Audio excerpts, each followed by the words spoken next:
नमस्कार। आज हम एक बहुत ही दिलचस्प कहानी की गहराइयों में उतर रहे हैं। हाँ, जो पीढ़ियों से हम सुनते आए हैं, पांडवों की कहानी। बिल्कुल। और हमारा जो स्रोत है वो है भक्त पांडव, जिसमें the pity and triumph of the Pandavas की भी अंश हैं। जी तो आज हम सिर्फ कहानी नहीं दोहराएंगे, जी। है ना। कोशिश करेंगे समझने की कि उनकी भक्ति, उनके जो संघर्ष थे, हाँ, और फिर जो उनकी विजय हुई, उसके पीछे असल में क्या था, मतलब क्या सूत्र थे। सही बात है। उनके गुण और ईश्वर में उनकी जो आस्था थी, उसने कैसे उनके भाग्य को मतलब एक तरह से शेप दिया। एग्जैक्टली। और ये कहानी सिर्फ कोई पुरानी बात नहीं है। ये तो धर्म, मानवीय रिश्ते, अटूट विश्वास, इन सब की एक तरह की पड़ताल है। हाँ, हमारा मकसद यही है कि पांडवों के चरित्र की वो खास बातें सामने लाएं, उनकी मुश्किलें समझें जिनसे वो बने, बिल्कुल। और ये देखें कि भगवान के साथ उनका रिश्ता कैसे उनकी हर चुनौती, हर सफलता का। तो चलिए शुरू करते हैं। हाँ, उनकी उत्पत्ति ही देखिए कितनी असाधारण है। हाँ बिल्कुल। 5 भाई, युधिष्ठिर, भीम, अर्जुन, नकुल और सहदेव, महाराज पांडु के पुत्र। हाँ, पर जन्म साधारण नहीं था। नहीं, बिल्कुल नहीं। माता कुंती और माद्री के जरिए उनका संबंध सीधा दिव्य शक्तियों से था। धर्म, वायु, इंद्र और अश्विनी कुमार। जी हाँ, और ये बहुत महत्वपूर्ण पॉइंट है। ये सिर्फ वंशावली नहीं है, नहीं, ये उनके स्वाभाविक गुणों का स्रोत था। जैसे युधिष्ठिर में धर्म का अंश, जी। भीम में वायु का बल, अर्जुन में इंद्र का तेज। हाँ, और युद्ध कौशल। लेकिन देखिए, जीवन की शुरुआत ही कितनी मुश्किल थी। हाँ, वो तो है। बचपन में ही पिता पांडु का देहांत हो गया, माता माद्री सती हो गई। तो अकेली माँ कुंती ने पाला 5 को। जी, ये उनके चरित्र की दृढ़ता का पहला प्रमाण है ना? बिल्कुल। और स्रोत कहते हैं कि ये 5 भाई मतलब जन्म से ही गुणों से भरे थे। हाँ, धार्मिक, सत्यवादी, न्यायप्रिय, क्षमाशील, सरल, दयालु और सबसे बढ़कर भगवान के भक्त। और ये गुण सिर्फ कहने को नहीं थे, उनके हर काम में, हर फैसले में दिखते थे। सही कहा। लेकिन गुण होना एक बात है, रास्ता आसान नहीं था उनके लिए। बिल्कुल नहीं। पिता के जाने के बाद कायदे से तो राज्य युधिष्ठिर का था, पर वो बालक थे। हाँ, छोटे थे। तो सिंहासन मिला उनके ताऊ धृतराष्ट्र को, जो जन्मांध थे। यहीं से वो सत्ता का संतुलन बिगड़ा और संघर्ष शुरू हुआ। और ये संघर्ष आया कौरवों के तरफ से, धृतराष्ट्र के 100 बेटे। हाँ, जिनमें सबसे बड़े दुर्योधन की जो जलन थी पांडवों के लिए, वो बेवजह की थी। बिल्कुल। ये सिर्फ भाइयों की लड़ाई नहीं थी, ये जैसे धर्म और अधर्म की टक्कर थी शुरू से ही। सही कहा। और दुर्योधन का द्वेष सिर्फ मन में नहीं रहा, वो षड्यंत्रों में बदला। हाँ, जैसे वो भीम वाली घटना। जी, स्रोत में जिक्र है, बचपन में ही भीम को जहर देकर गंगा में फेंक दिया। अरे बाप रे। पर हुआ क्या, भीम बहते हुए नागलोक पहुंच गए, और वहां सांपों ने जब उन्हें डसा तो उस जहर से पहले वाले जहर का असर ही खत्म हो गया, और वो पहले से ज्यादा बलशाली होकर लौटे। कमाल है। इसे तो संयोग कहना मुश्किल है, शायद दैवीय मदद का पहला संकेत। हाँ बिल्कुल।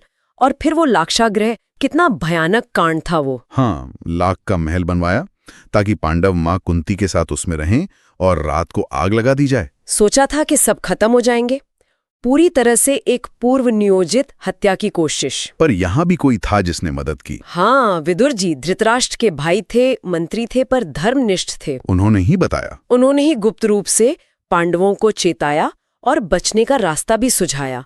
तो देखिए, अधर्म के बीच भी धर्म की आवाज थी, और पांडवों को उसका लाभ मिला। और वो बच निकले, गुप्त रूप से वन चले गए। जी, ये जो वनवास का समय था, ये परीक्षा का समय था, पर यहीं उनके गुण और निखरे। सही बात है। भीम के बल के बारे में तो क्या क्या लिखा है। हाथी उठा लेते थे, पूरे परिवार को कंधे पे लेकर चलते थे। अविश्वसनीय बल था उनमें। और अर्जुन की धनुर्विद्या, वो तो खैर अद्वितीय थी ही।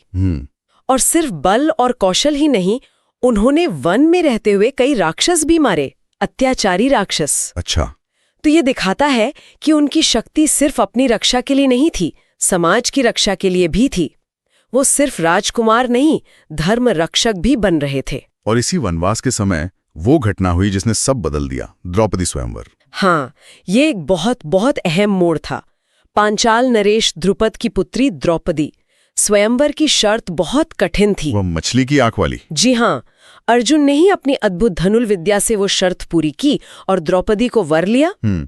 लेकिन असली मोड़ तो तब आया जब वो द्रौपदी को लेकर मां कुंती के पास पहुंचे। हाँ, बिल्कुल, कुटिया के बाहर से ही उन्होंने आवाज दी और अंदर से मां कुंती ने बिना देखे ही कह दिया, जो भी लाए हो 5 भाई आपस में बांट लो। जी। और अपनी मां के वचन को सत्य रखने के लिए द्रौपदी 5 पांडवों की पत्नी बनी। ये बात आज थोड़ी अजीब लग सकती है, पर ये उस युग के वचन पालन के महत्व को दिखाता है। मां की आज्ञा सबसे ऊपर। बिल्कुल, व्यक्तिगत इच्छा से भी ऊपर। खैर, जब ये खबर हस्तिनापुर पहुंची कि पांडव जीवित हैं और द्रौपदी से विवाह भी हो गया है, तो धृतराष्ट्र को बुलाना पड़ा उन्हें वापस। हाँ, शायद लोकलाज के डर से या विदुर जैसे लोगों के दबाव में उन्होंने आधा राज्य दे दिया। लेकिन वो आधा राज्य कैसा था? खांडोप्रस्थ, एकदम बंजर इलाका। बिल्कुल, पर पांडवों ने अपनी मेहनत से, भीम अर्जुन के पराक्रम से और सबसे बढ़कर भगवान श्री कृष्ण की कृपा से उसे इंद्रप्रस्थ बना दिया, एक भव्य नगर, समृद्ध राज्य। युधिष्ठिर का धर्म का शासन स्थापित हुआ। फिर वही बात साबित हुई, जहां धर्म और मेहनत है वहां ईश्वर की कृपा है। हाँ, और इसी समृद्धि के शिखर पर युधिष्ठिर ने राजसूय यज्ञ करने का फैसला किया। राजेश्वर बनने के लिए। जी, सम्राटों का सम्राट। और वे सफल भी हुए, बने भी। लेकिन यहाँ उनकी महानता देखिए। क्या? इतनी बड़ी उपलब्धि के बाद भी अहंकार बिल्कुल नहीं था, जरा भी नहीं। यज्ञ में सबसे पहली पूजा किसकी की? भगवान श्री कृष्ण की। हाँ, अपने भाइयों के साथ मिलकर उनके पैर धोए।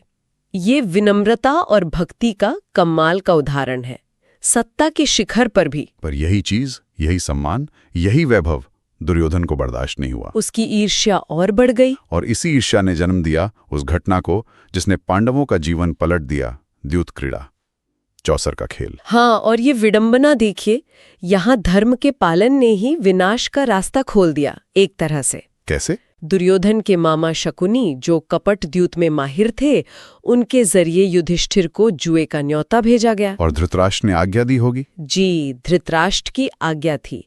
और युधिष्ठिर, जो बड़ों की आज्ञा को परम धर्म मानते थे, वो मना नहीं कर पाए, भले ही उन्हें अंदाजा था कि कुछ गलत होगा। यहाँ धर्म संकट था उनके लिए, आज्ञा माने या विवेक की सुने। हाँ, और उस कपट के खेल में युधिष्ठिर सब हार गए, राज्य, भाई, खुद को, और आखिर में द्रौपदी को भी। भरी सभा में द्रौपदी का अपमान हुआ और नतीजा 12 साल का वनवास और 1 साल का अज्ञातवास, जिसमें पहचान छिपाकर रहना था। सोचिए जरा, एक सम्राट और उसके भाई कहाँ अर्श पर थे और कहाँ फर्श पर आ गए। बहुत कठिन समय था वो।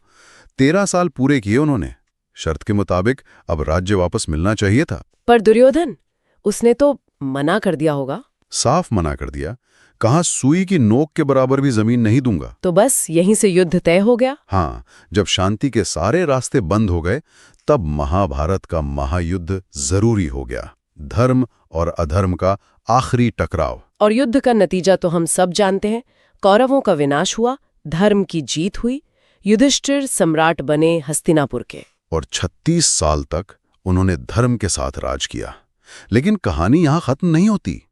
नहीं, भक्ति का असली रूप तो शायद इसके बाद और दिखा। बिल्कुल, जब उन्हें पता चला कि भगवान श्री कृष्ण ने अपनी लीला पूरी कर ली है, वो अपने परम धाम चले गए हैं, तो पांडवों के लिए जैसे दुनिया ही खत्म हो गई, उनके जीवन का आधार ही चला गया। उन्होंने तुरंत राजपाट छोड़ने का फैसला कर लिया। अपना राज्य अर्जुन के पोते परीक्षित को सौंपा। जी, और सब मोह माया छोड़कर द्रौपदी के साथ हिमालय की ओर चल पड़े, महाप्रस्थान के लिए। मन पूरी तरह भगवान में लगाकर अंतिम यात्रा पर। यही उनके जीवन का सार है, शुरुआत ईश्वर से, अंत भी ईश्वर में। और यही उनकी पूरी कहानी का सेंट्रल थीम है ना? जैसा श्रोत में भी कहा गया है, भगवान श्री कृष्ण चंद्र तो धर्म और भक्ति के साथ है। जहां धर्म है वहीं श्री कृष्ण है, और जहां श्री कृष्ण है वहीं धर्म है। ये सिर्फ एक वाक्य नहीं, ये पांडवों का जिया हुआ सच था। उनकी भक्ति सिर्फ पूजा पाठ वाली नहीं थी, वो उनके जीवन में रची बसी थी।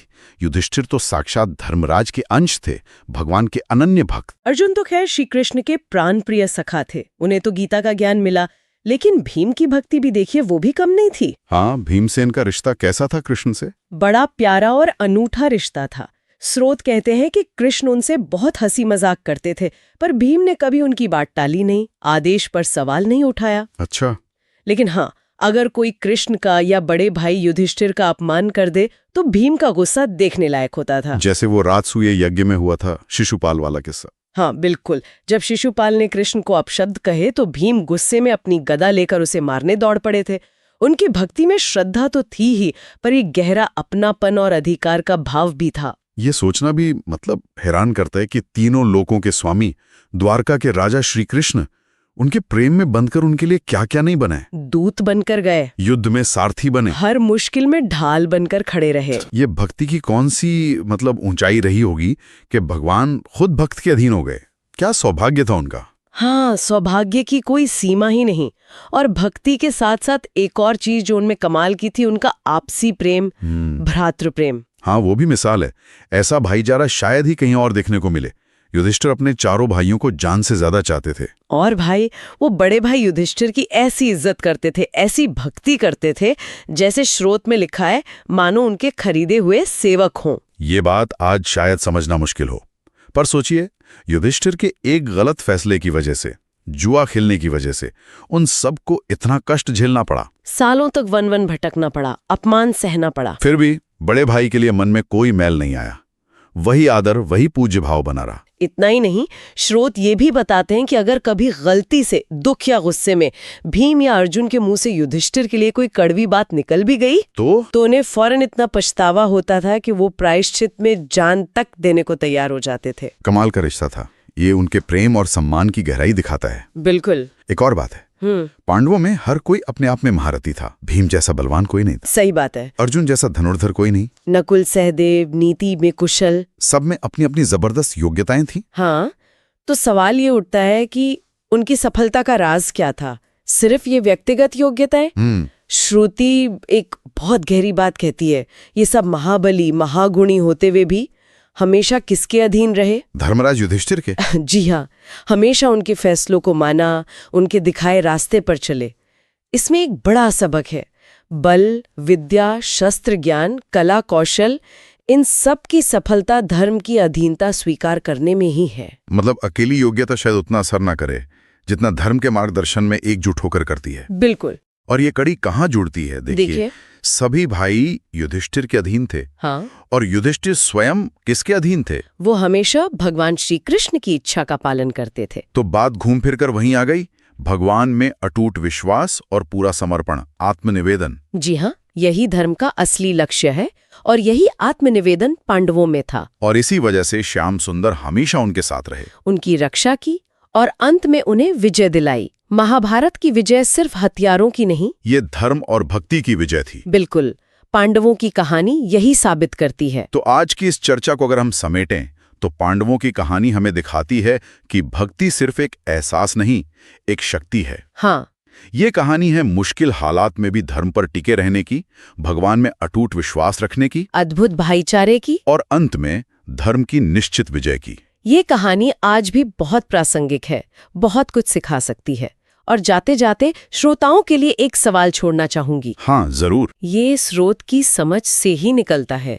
देखिए, पांडवों ने अपनी अलग अलग शक्तियों और योग्यताओं को, मतलब भीम का बल, अर्जुन का कौशल, नकुल सहदेव की नीति, इन सबको धर्मराज युधिष्ठिर के नेतृत्व में, यानी धर्म के एक सिद्धांत के तहत एकजुट किया, है ना? हाँ। और उसमें श्री कृष्ण के प्रति अटूट आस्था का बल भी जोड़ा। तो जरा सोचिए, क्या ये मॉडल, मतलब व्यक्तिगत प्रतिभाओं को एक उच्च नैतिक उद्देश्य के नीचे संगठित करना और उसे अटूट विश्वास से सींचना, क्या ये आज के हमारे समाज और जीवन में भी सफलता और सार्थकता का रास्ता नहीं दिखा सकता? ये वाकई सोचने लायक बात है कि इंडिविजुअल ब्रिलियंस तो ठीक है, पर शायद असली ताकत एक कॉमन पर्पस और एक मजबूत नैतिक नींव से ही आती है। बिल्कुल। इसी विचार के साथ आज की ये चर्चा यहीं समाप्त करते हैं।